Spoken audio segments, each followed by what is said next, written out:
Zeichen für die erfolgreiche Kommunikation. Grüß dich, wo bist du unterwegs? Ich fahre gerade in Kitzbühel von einem Termin zum nächsten.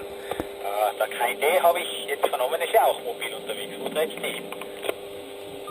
Ja, das ist korrekt. Da ist eben kein Mobil irgendwo bei Anger. Die hinterlässt gerade meine Parkung da beim OS7, wie heißt der? Weiß ich nicht, der die alle parken und riecht im APS im Untertal.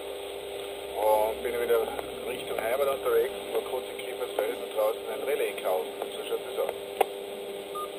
Ja, wir sind mobil Retour. Ja, da waren schon Thomas OS7 TWI, der da alle Backen wie ein schwarzes Loch in sich frisst. Und wenn du sagst, du kaufst ein Relais, hoffe ich, du kaufst ein normales Relais und nicht gleich eines für einen Funkamateur. OS7 kein D-Mobil, OS7 BSA-Mobil. Ja, OS7 kein D-Mobil. Es ist zwar für funkamateurische Zwecke, es dient der Steuerung einer PA, aber es ist jetzt kein Vakuumrelais oder sowas. Es ist nur ein Zwischenschalter, damit man jetzt Transceiver nicht unbedingt die 110 Volt aus der Hilfsgrid abklebt.